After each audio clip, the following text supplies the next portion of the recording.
That's right. Okay, first of all, folks, I want to give you a disclaimer from a post that I posted up yesterday. I believe that was post number 170. Post number 170, which I took down because of the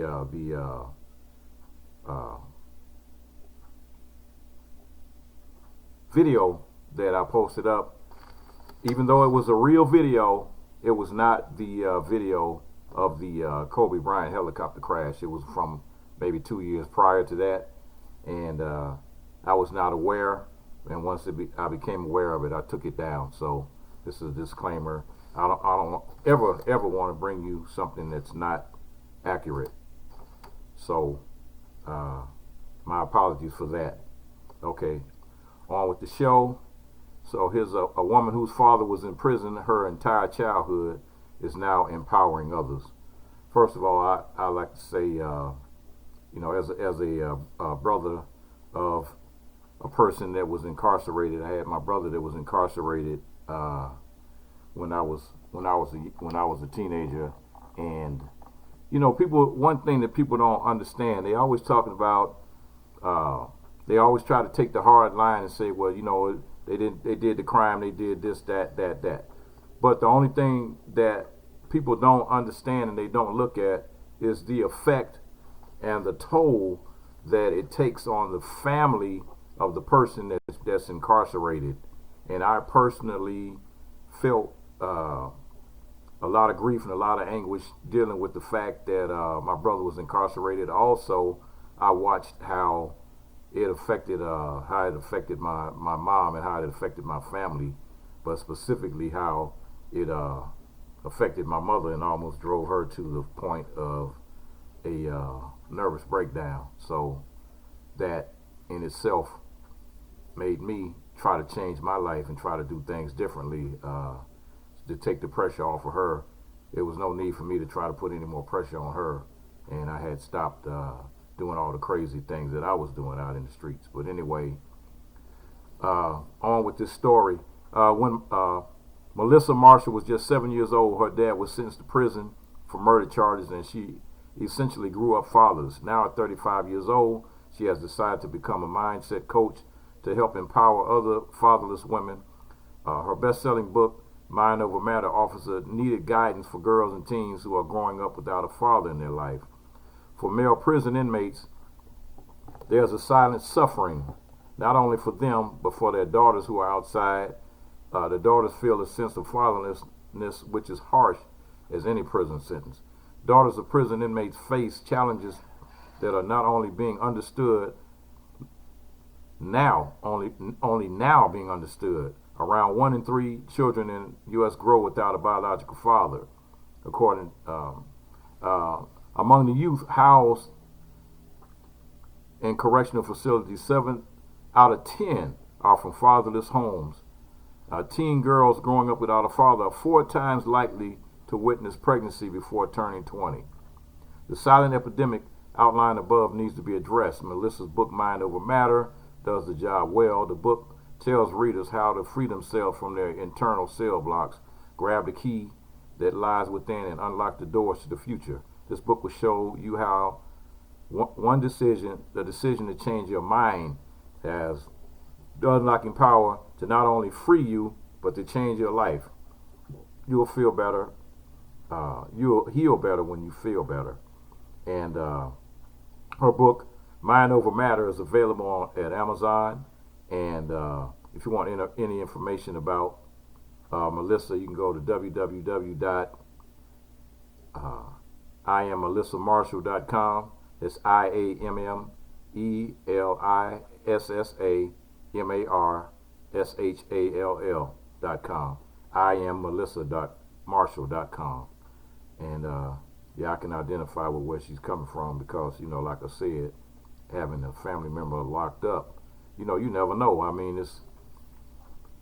it's almost like the people that are so happy to incarcerate people never even think about the families and how the families that are left behind, how they suffer, and they definitely do suffer.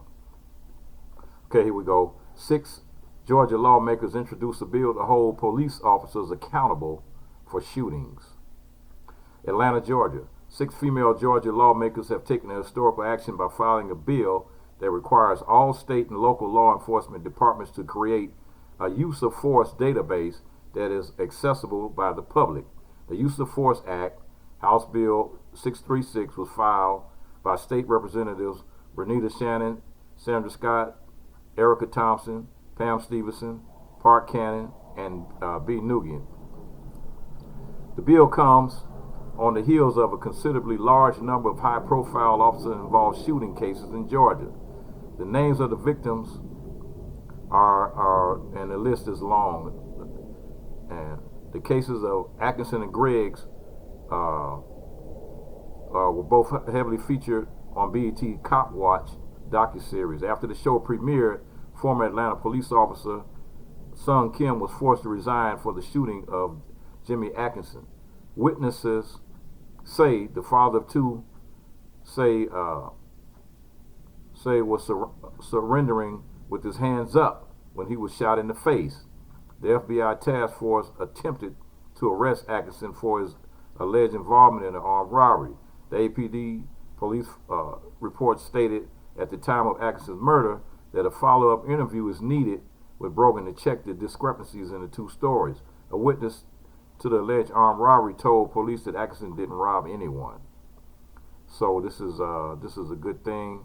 And so the proposed Georgia law will require law enforcement to take significant action in officer-involved incidents, such as report every use of force incident in writing, ensure the incidents are entered and maintained in a database that can be accessed by the public, detail any and all law enforcement officers that have been disciplined as a result of the use of force.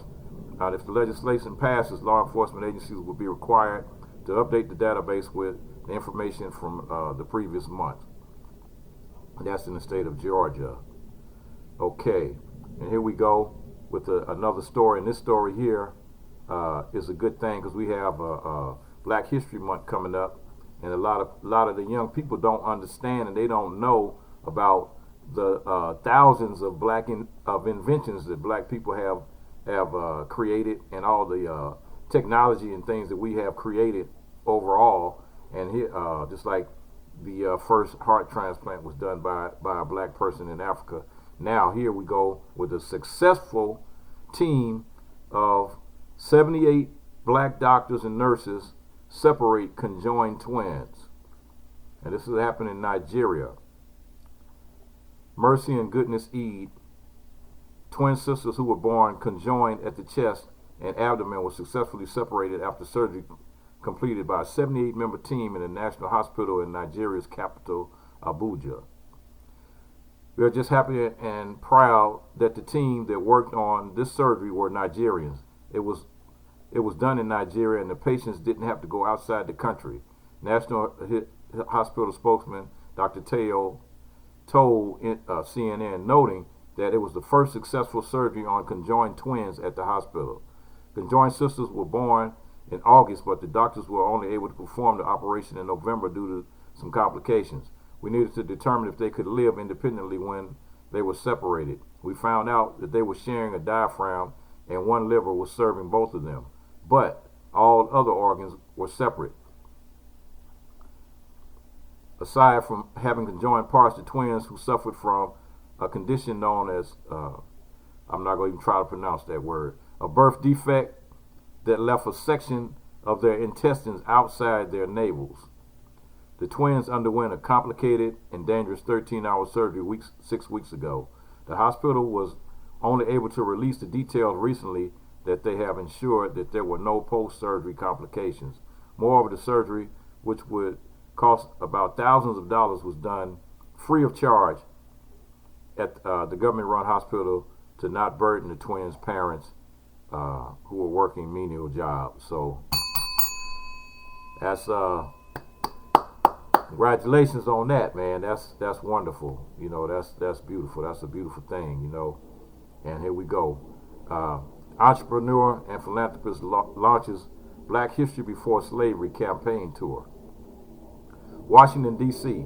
Popular American philanthropist and entrepreneur Jay Cameron has launched the Black History Before Slavery campaign initiative with the aim of shining the light on the vast history of American diaspora before the Arab and European slave trades.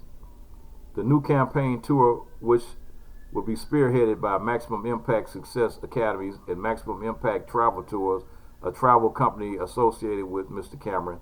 The initiative will encourage people to visit different African diaspora destinations worldwide and learn about African culture, cuisine, art, and history. In an exclusive interview published on Maximum Impact Success Academies and Maximum Impact Travel Tours website, Jay revealed that his interest shifted to African diaspora travel after a life-changing trip to Ghana. His experience in Ghana opened the door to more exploration on the African continent. These adventures led him to successfully climb to the top of Mount Kilimanjaro and experienced a Serengeti safari in Tanzania. Jay has also traveled to African diaspora destinations in Ethiopia, Zanzibar, Togo, Benin, Salvador, Bahia, and in Brazil. Speaking enthusiastically on the new venture, Jay emphasized the need to move away from the myth and negative stereotypes about Africa by experiencing the first-hand account of the motherland. Oh boy. I've been hearing a lot about Ghana here lately, and I think that might be my first African trip. I gotta go, man. I gotta go. Gotta go to the motherland. So I think I might hit Ghana. Try to go to Ghana because I've been hearing a lot of good things about that. Anyway, you can learn more at www.maximumimpacttravel.com. That's MAXIMUMIMPACTTRAVEL. MaximumImpactTravel.com. Or follow the brand on Facebook. That'd be Maximum Impact Travel on Facebook. And this is Jay Cameron, and so I'm gonna check that out. You know, I'd like to visit the motherland. Gotta do it. Gotta do it.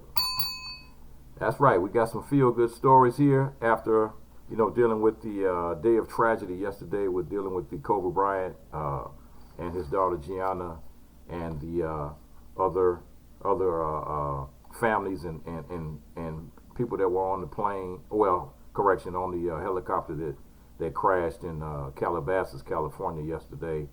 And my condolences go out to all the families that lost family members in that helicopter crash. And may God give you peace and strength during your grieving period.